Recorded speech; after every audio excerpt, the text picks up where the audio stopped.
નમસ્કાર દર્શક મિત્રો, ધ લોકસત્તા શોમાં આપનું સ્વાગત છે। મહારાષ્ટ્રના ચૂંટણી પ્રચારમાં ભાજપે બટેંગે તો કટેંગે નારો જોરશોરથી ચલાવ્યો છે, પરંતુ મતદાનના એક દિવસ પહેલા એવી ઘટના ઘટી જેના કારણે ભાજપ પર બટેંગે નોટ તો જ મળશે વોટ તેવો આરોપ લાગી રહ્યો છે। ભાજપના દિગ્ગજ નેતા અને રાષ્ટ્રીય મહાસચિવ વિનોદ તાવડે પર નાલાસોપારામાં પૈસા વહેંચવાનો આરોપ લાગ્યો છે, જેના પગલે મહારાષ્ટ્રના રાજકારણમાં ગરમાવો આવી ગયો છે। બહુજન વિકાસ આઘાડીના નેતા હિતેન્દ્ર ઠાકુરે મંગળવારે એટલે કે ગઈકાલે તાવડે પર આરોપ લગાવ્યા હતા કે તાવડે વિરારની એક હોટલમાં 5 કરોડ રૂપિયા લઈને ગયા હતા।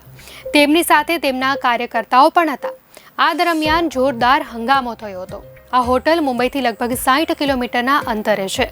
આ કાંડ સામે આવ્યા બાદ કોંગ્રેસ અને શિવસેના સહિતની વિપક્ષી પાર્ટીઓ પણ તાવડે પર આક્રમક બની હતી। ત્યારે ચૂંટણી પંચે જનપ્રતિનિધિત્વ અધિનિયમ હેઠળ તાવડે સામે એફઆઈઆર નોંધાવી છે।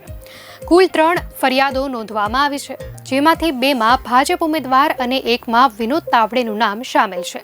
ત્યારે મહારાષ્ટ્રના અધિક મુખ્ય સચિવ અધિકારી કિરણ કુલકર્ણીએ કહ્યું કે નાલાસોપારામાં સૂચના મળ્યા બાદ પોલીસ ઘટનાસ્થળે પહોંચી હતી।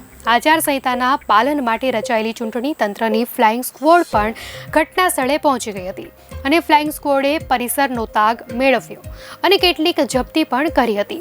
બધું નિયંત્રણમાં છે અને જે કોઈ આચારસંહિતાનું ઉલ્લંઘન કરશે તેની સામે કાયદા મુજબ કાર્યવાહી કરવામાં આવશે।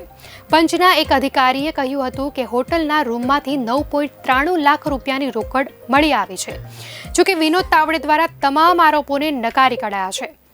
તેણે કહ્યું હતું કે ચૂંટણી પંચે આ સમગ્ર મામલાની તપાસ કરવી જોઈએ, સીસીટીવીની તપાસ કરવી જોઈએ, ત્યારબાદ સત્ય બધાની સામે આવશે। તેમણે કહ્યું કે નાલાસોપારાના ધારાસભ્યોની બેઠક યોજાવાની હતી, આથી તેઓ આ બેઠકમાં આદર્શ આચારસંહિતા, વોટિંગ મશીન સીલ કરવાની પદ્ધતિ વગેરે સમજાવવા આવ્યા હતા। તાવડે કહ્યું કે હિતેન્દ્ર ઠાકુર અને તેમનો પરિવાર વિવાંતા હોટલના માલિક છે। શું હું એટલો મૂર્ખ છું કે વિપક્ષી નેતાની હોટલમાં રોકડ લઈ જઈ ત્યાં પૈસા વહેંચીશ? હું 40 વર્ષથી રાજકારણમાં છું અને સંપૂર્ણ નિયમો જાણું છું કે ચૂંટણી પ્રચાર પૂરો થયા બાદ સાયલન્સ સમયગાળા દરમિયાન શું કરી શકાય અને શું ન કરી શકાય। હું માત્ર સામાન્ય વાતચીત કરવા માટે કાર્યકર્તાઓ પાસે આવેલો, હું પ્રચાર કરવામાં પણ નહોતો। મતદાન પ્રક્રિયા સમજાવવા માટે મારા અને કાર્યકર્તાઓ વચ્ચે મુલાકાત થવાની હતી। તેમણે કહ્યું કે મહાવિકાસ આઘાડીના નેતાઓએ વિગતવાર તપાસો કરવાની માંગણી કરી છે। આશ્ચર્યની વાત તો એ છે કે રાષ્ટ્રીય નેતાઓ પણ આ નાના મુદ્દામાં કૂદી પડ્યા છે। ભાજપના લોકો એટલા મૂર્ખ નથી કે વિપક્ષી નેતાની હોટલમાં જઈને રોકડની વિતરણ કરશે। તેઓએ આ બાબત સમજવી જોઈએ। આખરે મારી પાસેથી કોઈ રકમ નથી મળી।